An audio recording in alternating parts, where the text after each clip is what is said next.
Waiting for it.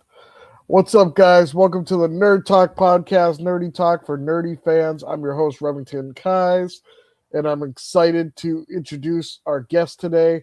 We got Miss Chloe Rayne, who's the author of Rise of the Darkners, the Sorcery Inquisitors, right? Sorcery Inquisitors. I said that right? Yes, ma'am. Yes, sir.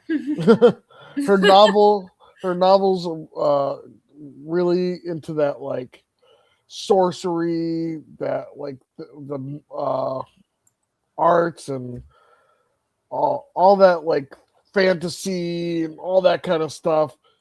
And I think a lot of my audience would enjoy it, especially because they're into a whole like nerdy. We get a lot of like those Harry Potter people, a lot of like those like '90s cartoons kind of thing. It's always had like little dark sorcery and stuff. So I think a lot of my audience will check it out. Would like to check it out. I'm gonna leave a link in the description for anybody that wants to go check out her book and pick it up. It's on Amazon. Is it anywhere else other than Amazon? It's available on Kindle Unlimited, where basically you can read it for free. Okay. If you pay for the subscription and all that. So everybody go at least check it out. Leave a review for this young lady. What inspired you to write the book in the first place? This is actually kind of a funny story.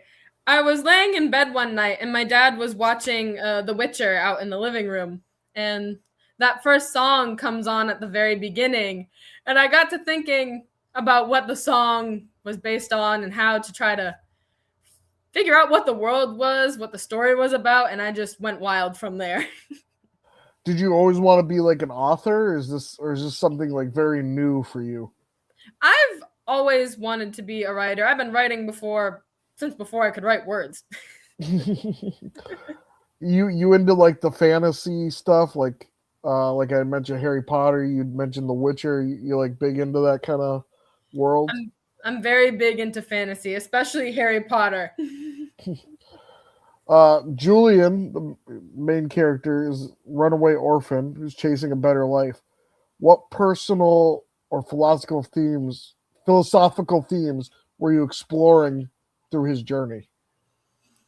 I was exploring how kindness can change the way we view others and how trusting others is a bit of a two-way street. And you kind of see that as he starts his journey. He's not very trusting of other people and slowly starts to realize, if I want others to trust me, I gotta start trusting them too. Which is a very real kind of lesson. A lot of books have these like lessons that you can learn from, and that's something very real, that a lot of people could probably, relate to.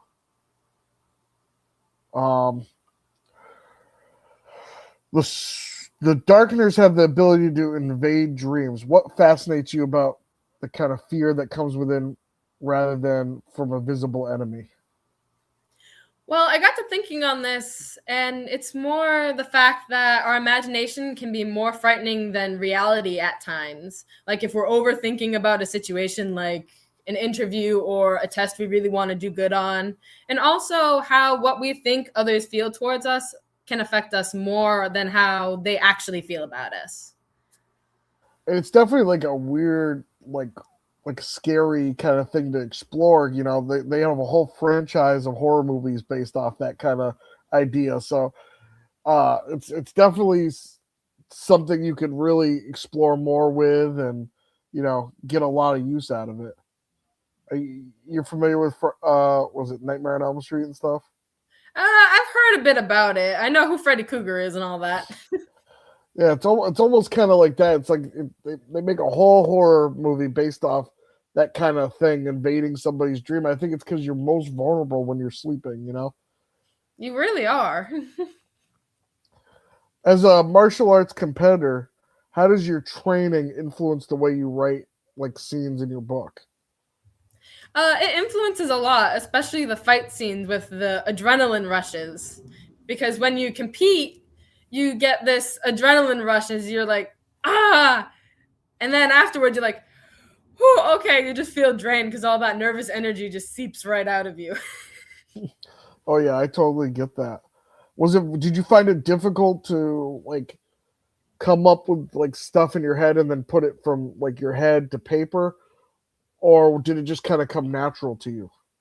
Sometimes it came naturally, and other times I'd go to write it down and completely forget what I was thinking about. So it's a bit of both.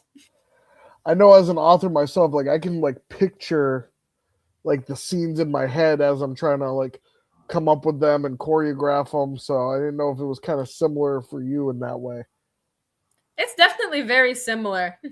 Sometimes it's harder than others, but yeah. Um, do you approach fight choreography in the same way you would approach or prepare for something like in a real match or sparring session?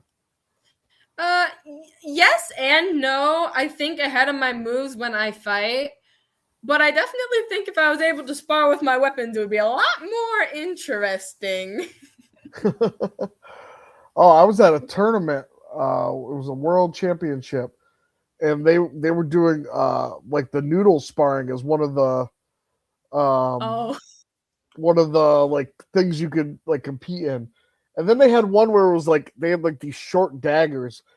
I know it's not called this, but I was calling it shank sparring because it looked like they were just trying to like shank each other. They were like circling each other in the match with like the little like it was like a rubber knife or something. They're trying to get points and stuff. It's very interesting. Have you yeah. ever seen something like that? I've seen people do bopper sparring where they basically have this padded club and you have to smack people with it. Yeah. Yeah, Yeah. so it was something similar, except the like knife was like this. It was like tiny. You have to I was really like, get oh man, close. yeah, it was real interesting. I was like, I almost wanted to just like jump in to try it because I never seen something like that.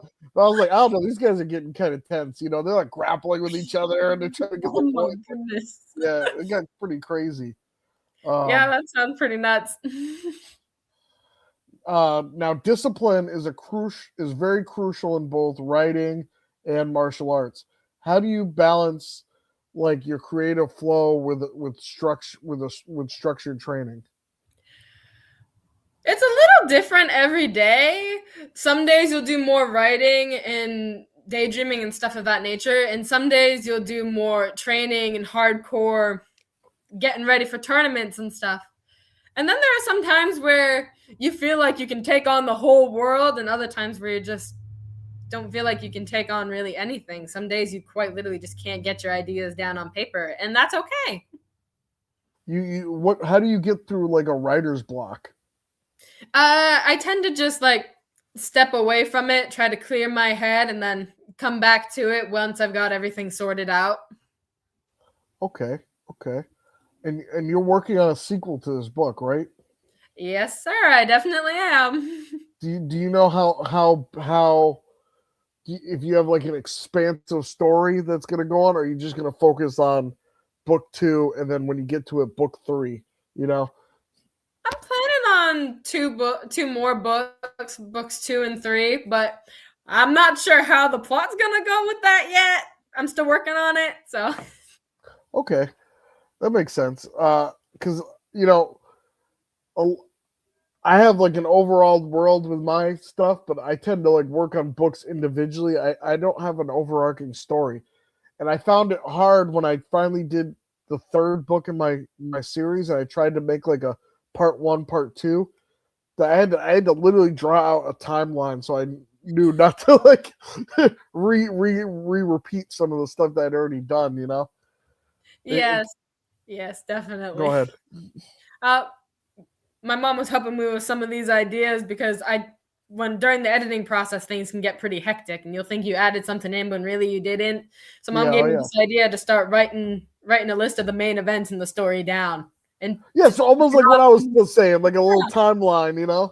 yeah, you just check it off when you've added it in. Have you ever pulled from a real competition moment and infused that into a scene in your book? Pretty much every fight scene, I feel the same way before I compete. I'm a nervous ball of energy, just like Julian is before he fights, and then he just shuts everything down and is able to get through it all. Okay. Uh, What was your process when building your worlds in your book? I don't really have one. It just, as I thought of it, it just came to me in spurts, really. How would you what would you, if you were trying to promote your book to pitch it to somebody, how would you like what would you reference? Like, because oftentimes, like, when I used to pitch TV shows, right? Hmm. And when you go into a pitch meeting, you usually have to say it's this meets this. How would you pitch your book to somebody who may not know or be familiar with like fantasy books and stuff and wanted to really read it? I'd say kind of like it's basically Lord of the Rings meets like Harry Potter or something of that nature with magic. Harry Potter's the only thing that came to mind, so I don't know what else to say there. Now you're a martial artist, and martial arts often teaches control over fear. How does that philosophy show up in your main character's story arc? Well, when he first encounters the Darkners, he can't seem to control his fear and just fight. He has this shutdown response or to book it, really. And as he gets more exposed to the Darkners, it starts to ebb away a bit, and he starts to realize, I just gotta do it. I feel you. Um, Now the bond between Julian and I don't know how to say the other character's name. If you can help me, it's Alexander. Alexand, like almost Yes. like Alexander, but without the right? Yes. So the bond between Julian and Alexand is central to your story, correct? Yes, indeed it is. So what does mentorship mean to you personally, and compared to something like in your book? It means a lot to me because Alexan becomes sort of like this father figure to Julian that he had never really had. And I have this sort of bond like that with my own instructor, Grandmaster Roy Kerbin.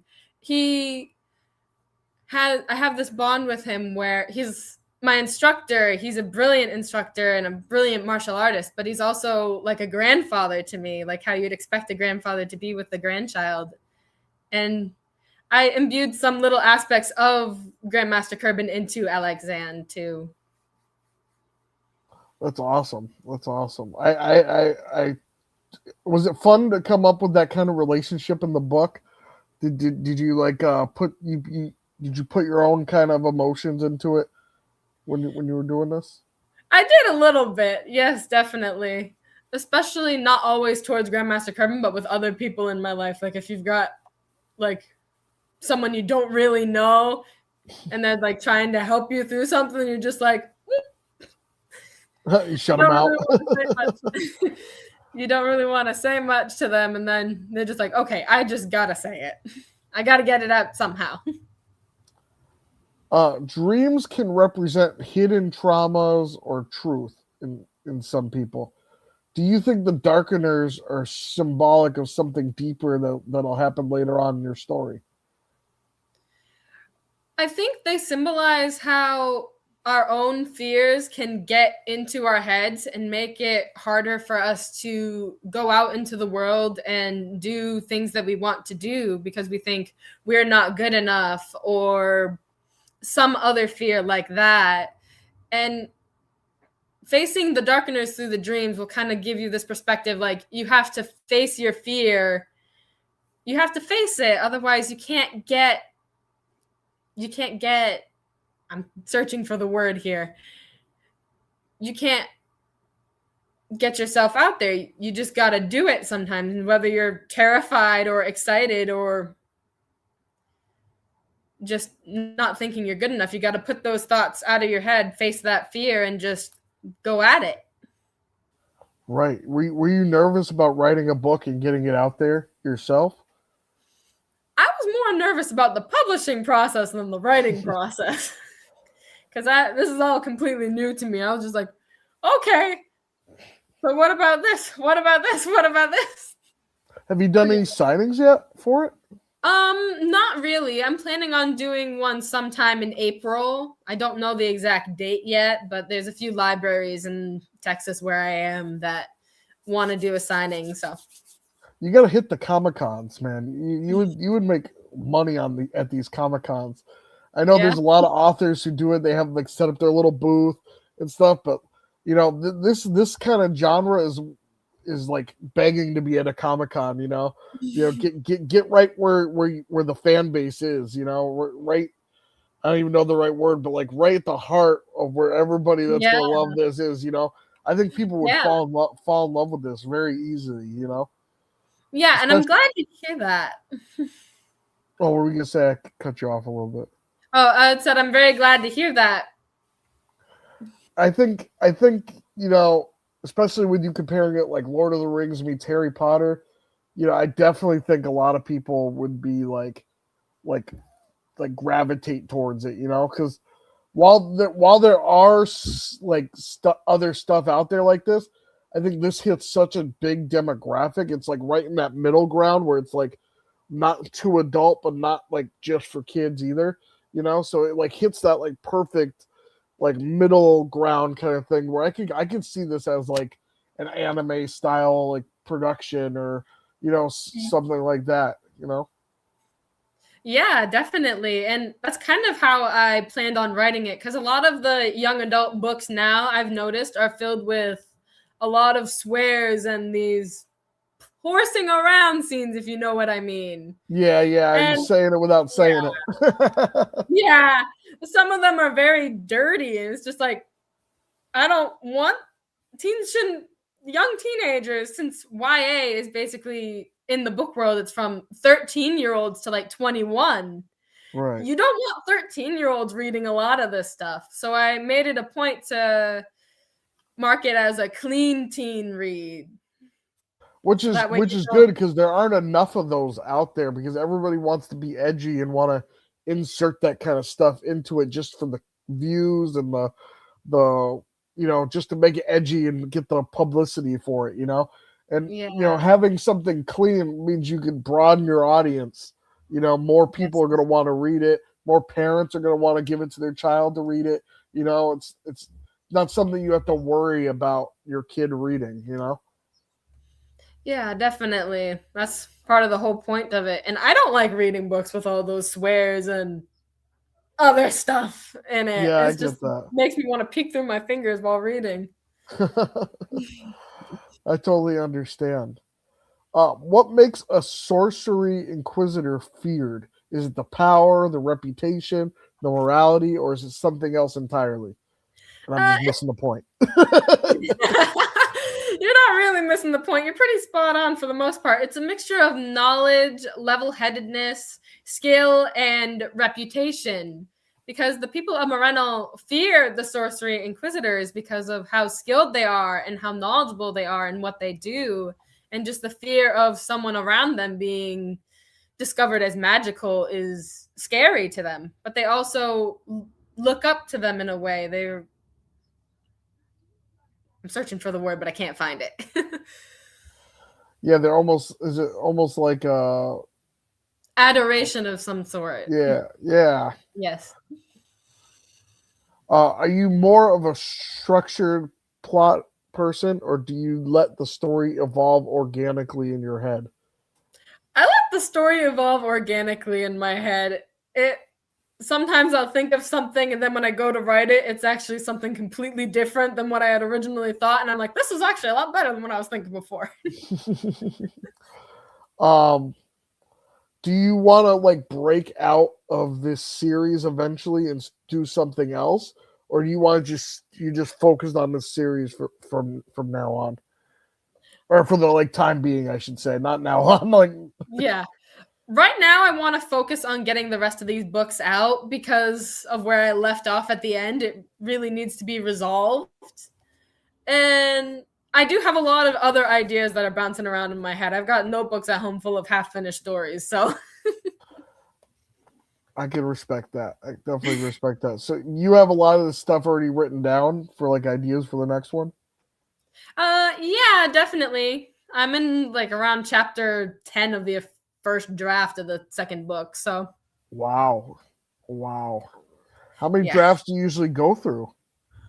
probably about 3. And then when we ordered the proofs from Amazon, as one last go through just to check everything, for any authors out there watching this, I definitely suggest getting the proofs. You really need to look through it.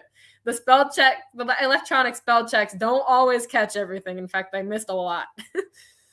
I know. For my own book, I went through like 10 different drafts that I had all these people go through and just like make sure. And even some of them like had like looked over the spelling and stuff. So I think it was like the third time I had to send it in before I was like, okay, I'm comfortable with this. Yes. um, yeah. What was the most challenging thing to write about this book? That's kind of major spoilers, so I can't really say. No spoilers. No spoilers, no.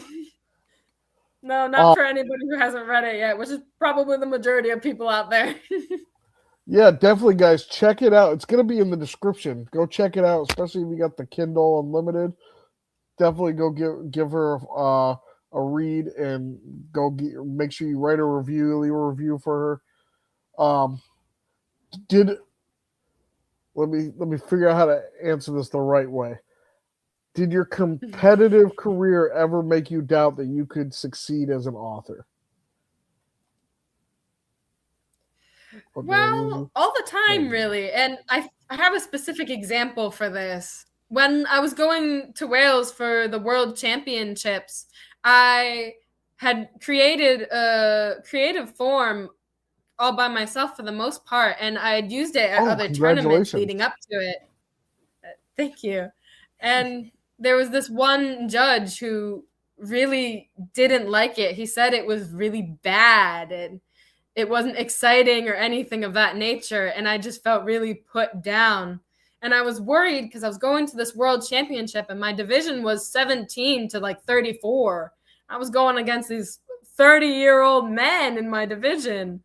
And that same form that he had said wouldn't be good enough for this sort of thing won me first place in that very division. Wow. Congratulations. That's a Thank huge you, thing. sir. So It does that really make you a world is. champion? Yes, sir. It does make me a world champion. Hey, that's awesome. So yeah, you showed him definitely. Yes, really did. And there's Uh, sometimes where in the writing process you'd be like, I don't know if people are gonna like this very much, especially with the earlier drafts. That was kind of messy. the most important thing I've learned that is if you like it, there's an audience for it somewhere. Yes. You know, Yes, you got to definitely. like your own stuff. I mean, there's plenty of people who don't like their own stuff, but my whole thing is you got to like it for yourself before anybody. You got to work before you worry about anybody else liking it. You know. Yes, definitely. I like when I meet somebody that I've never like known, doesn't know me, because I feel like sometimes my family gaslights me. Sometimes it'll just tell me it's good, just tell me it's good, and I'll hand off a draft to somebody who doesn't know me, and I'll be like, you tell me what needs to happen here, and what needs to improve, so I know, okay, is this bad or is this really good, you know. Yeah. And I usually don't want to tell Yes, that's people like, oh, go ahead. Oh, I was just saying, yeah, that's definitely helpful. I Yeah, I haven't really usually done that don't. myself, but I have a writer friend that I'm planning on reaching out to a little bit. I usually don't want to tell people that I've written like television pilots and stuff before that I've given them this because I want like their honest opinion, and I don't want them to be like, "Oh, well, this could be something big if I tell them it's great." You know what I mean? Like, I Yeah. want the the purity of it of them not knowing me. Yeah, you want the honest truth. Yeah, exactly. Um, for a young martial artist like yourself who loves fantasy as well, what advice would you give somebody who wanted to pursue multiple different passions? I would say to just do the best you can and just put your all into it. And I'm going to quote my grandmaster, my instructor, when I say this. He says this all the time.